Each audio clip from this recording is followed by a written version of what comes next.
It's not just that they're stronger, they're faster, they're smarter all the anyway. above. That's why women don't compete with men in sports. That's why men make better soldiers. And so, you know, yeah, it kind of does matter that if there's a war, men are going to be the ones fighting and dying it, and that's why they're leading. And there's something deeply related to their biology there as well. But go ahead, since you want to interrupt me.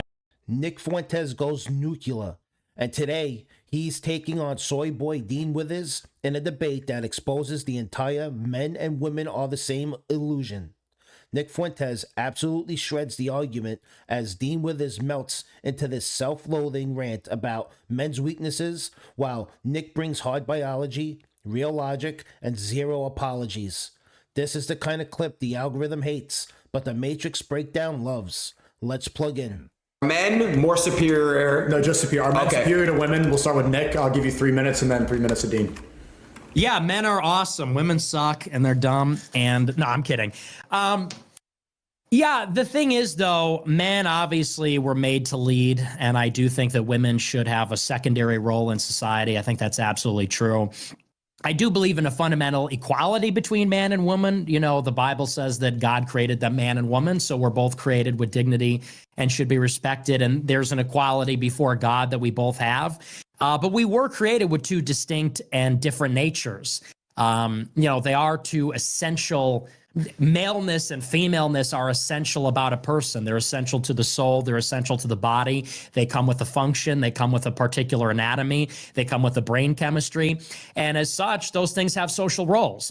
The idea that, you know, these clearly two distinct categories, two essential types of people would be treated precisely the same or exactly the same in society, it belies the fact that they have two different natures. And I think it's obvious that men are celestial, they're individualists, they're rationalists, they're leaders, they're risk takers. They should be working, fighting, running society. Women are terrestrial, they're nurturers, they're caregivers. They should be the mothers. I don't think that they should be necessarily precluded from working. But I think that they should be encouraged first and foremost to be mothers for their benefit and for the benefit of society as a whole. And that's kind of the gist of my position. Okay, so I have an opening statement. I guess I'll use it up. My position's pretty clear. No, one human being does not have more intrinsic moral value than another human being.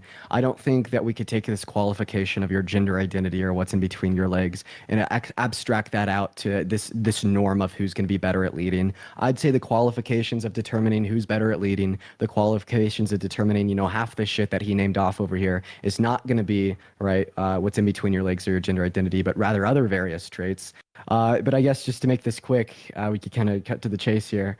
Why do you think men are better at leading than women? I would appreciate specifics. You kind of pointed out like different natures, different biological differences, neuroanatomy, etc. I want you to name the specifics. Maybe I could ask you a question here. What are the specific biological differences between men and women that make men better at leading than women?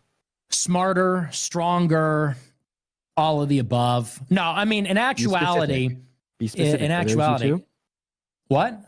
Are those your two qualifiers? No, I'm being a little bit funny. Well, be honest with me here. The reason why they're better leaders, well, one, I think they're really only qualified to be leaders because they are physically stronger. And, you know, this is one of the reasons why we have a feminist society. It's because we live in a world where we have technology. In the old days, when there was fighting, it was very physical and it was very direct. It was hand-to-hand combat, and the only people that could do it were men. As such, the militaries that were raised up were comprised of men. The people that fought and enforced sovereignty, law, borders, all those things were men. Necessarily, then, they're the decision makers. And so, you know, the idea that it has something to do with what's between your legs, well, it has to do with what's between your legs and the fact that you have testosterone. You're physically stronger. And by the way, because you have testosterone, it means you're more aggressive. It means you're a bigger risk taker. Those are two things that are important. For a person to be a leader, they need to be able to stand against the crowd. And that means a risk taker. It means you need to be disagreeable. It involves a certain amount of aggression and a competitiveness that women simply lack. We all know that women are very agreeable, passive. Not all of them, but generally speaking, they are. They're peacemakers. They're more introspective. They're more emotional, less decisive. And all of that makes them worse as leaders. Now, there can be women that are good in particular leadership roles in certain circumstances, and individual women might. But as a general rule, because of their nature, they don't make good leaders. Okay, thank you so much for your response there. Let's talk about it all. One of the reasons that you gave me that men are better at leading. This guy, Dean Withers, he's acting out exactly what woke culture has programmed into an entire generation. This idea that men and women are identical carbon copies and that biology is offensive. You've got a grown man in 2025 with Google, textbooks, a whole history, and reality at his fingertips. He's genuinely asking for two biological reasons why men and women aren't the same. That's not curiosity, that is indoctrination. And that's the point. The Matrix trains people to doubt what they can see. Strength, aggression, risk-taking, pressure tolerance, and natural differences that men and women have always had. Dean isn't confused by accident. He's the perfect product of a culture that teaches kids to mistrust nature and worship ideology. Now you see the glitch? Okay, thank you so much for your response there. Let's talk about it all. One of the reasons that you gave me that men are better at leading than women is physical strength. That is a totally and completely moot point. You would not be able to name me one social category in the world today where leadership is determined on purely physical strength. I also bet that you would not be willing to vote for a 15-year-old on steroids that can bench press 600 pounds over Donald Trump just because he's physically stronger. Another point that you brought up is that women are more emotional than men. I'd actually say that's false. 72% of people who commit suicide are men. 85% of people that abuse hard drugs as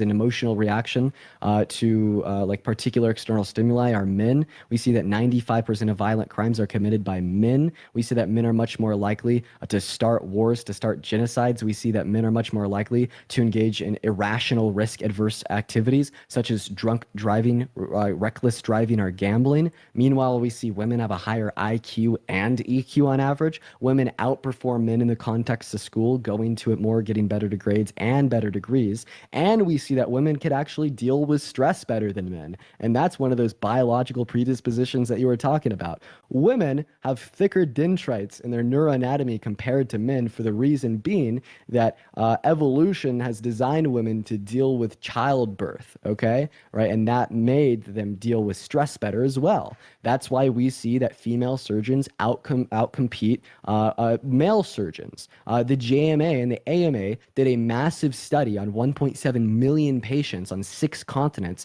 and evaluated that if you're operated on by a male compared to a female, that you're more likely to die as a result of your surgery and you're more likely to experience postoperative outcomes. So just a quick recap. Physical strength doesn't mean shit. I have bigger biceps than you. I bet you think you're a better leader. Emotional maturity. Women are more emotionally mature than men. Then about intelligence and all the other shit you brought up. We could get into that, but I'll let you respond to the points that I brought up so far. Yeah. So you said it was risk averse to gamble and drunk drive. It's the opposite. You said men are more willing to drunk drive and gamble. Those are risk-taking activities, and risk-taking is fundamental in leadership. Yeah, that's why, yeah, well, fair enough. And that's why, you know, the richest people in the world are all men, because the entrepreneurs are men, because an entrepreneur is a risk taker.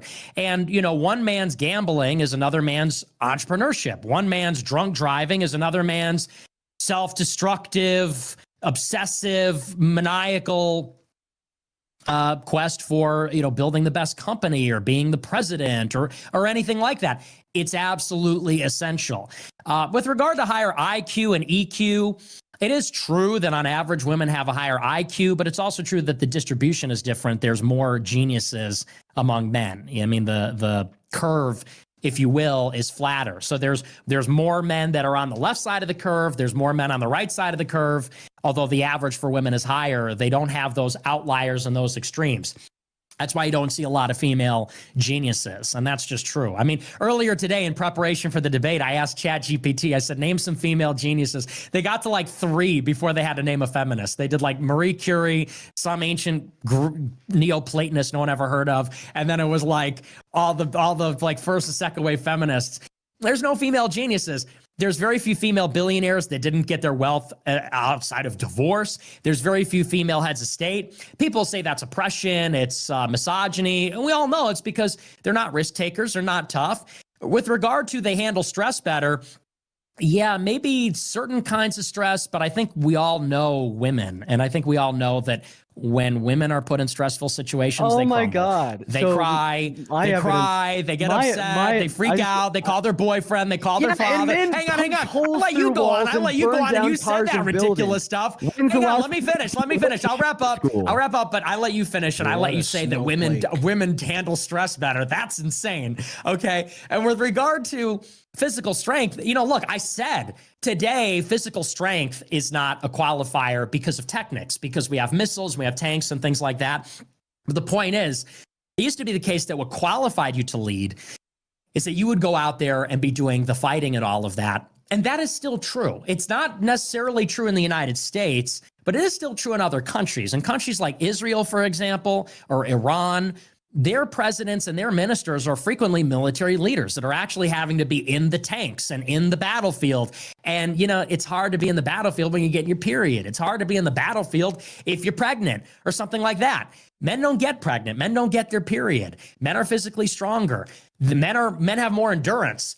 That's why, by the way, it's not just that they're stronger, they're faster, they're all the above. That's why women don't compete with men in sports. That's why men make better soldiers. And so, it kind of does matter that if there's a war, men are going to be the ones fighting and dying it, and that's why they're leading. And there's something deeply related to their biology there as well. But go ahead, since you want to interrupt me.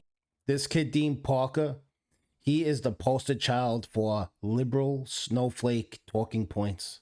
Dean Parker isn't debating biology. He's arguing against reality. This is the fully updated woke programming. Deny strength, deny pressure tolerance, deny every pattern in 5,000 years of human history, just to avoid admitting the obvious. Because the moment you say men and women are different, the entire ideological house of cards collapses, and Nick Fuentes hits the one glitch they can't patch. Civilization itself was built on a male risk, male pressure, male sacrifice. Every war, every empire, every piece of infrastructure we rely on today came from those differences, not feelings. That's why Dean panics, because once you unplug from the narrative, there's no going back. Biology wins, history wins, reality wins. If you're awake enough to see the Matrix glitch, hit like, drop a comment, and subscribe for more breakdowns. We expose the system one debate at a time.